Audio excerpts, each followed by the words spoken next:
Artificial Extinction 2 asks you to manage a battlefield from above, then drops you directly into the fight when your defenses begin to collapse. It is a focused combination of tower defense, real-time strategy, resource management, and first-person shooting, built around one simple question. Can your plan survive contact with the enemy? Before we jump into today's review, I want to quickly thank Instant Gaming for supporting the channel. If you're someone who buys games regularly, Instant Gaming is definitely worth checking out.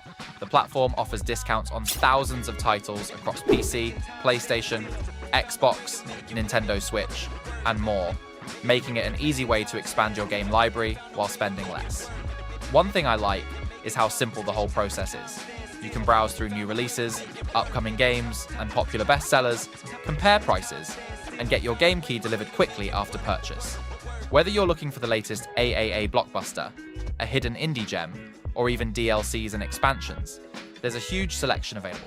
Gaming can be an expensive hobby, especially with so many great releases coming out every year, so finding a reliable place to pick up games at a better price is always a plus. If you're planning to grab a new game soon, check out Instant Gaming using my link in the description below.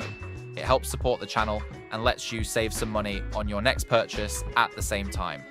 Now, let's get back to the review. You play as a sentient AI commander defending positions on a hostile Earth. Each mission revolves around building a base, gathering resources, protecting key systems, and surviving while critical data decrypts. Once the objective is complete, you call the mothership and try to extract.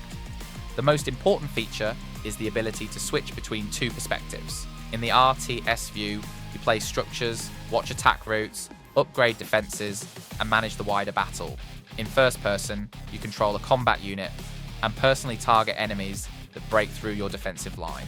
That combination creates the best moments.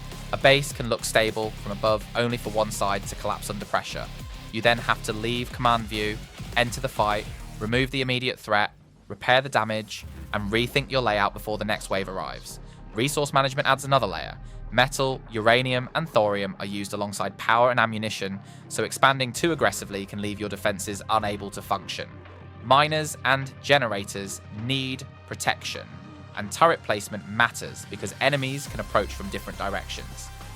There are 8 turret types, upgrades, additional weapons, support options, and a tech system that expands your tools.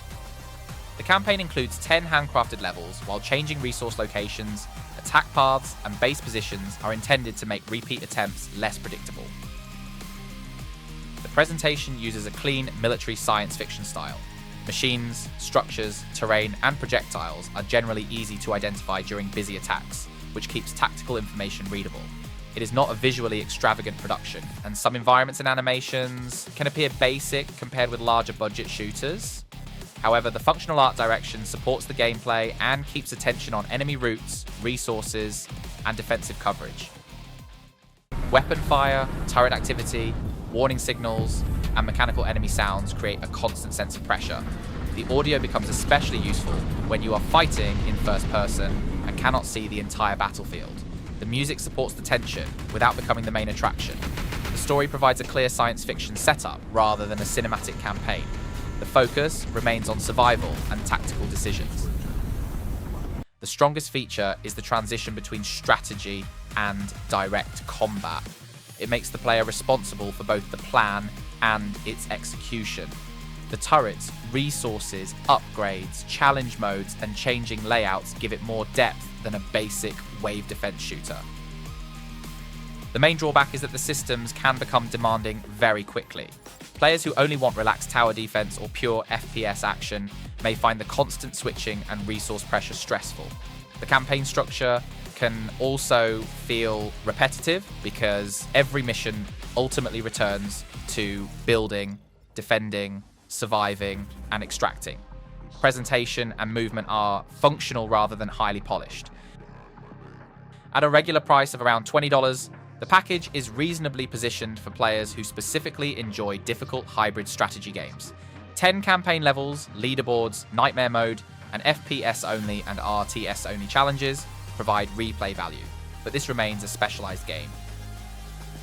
Artificial Extinction 2 succeeds because its genres support each other. Strategy gives the shooting a purpose, while direct combat gives you a way to recover when the plan fails.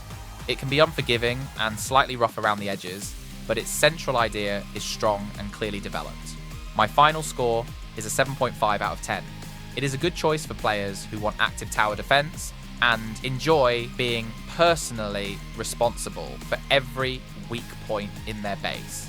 If you found this review useful, leave a like, subscribe for more professional game reviews, and comment below. Would you rather command the battlefield from above or fight on the front line?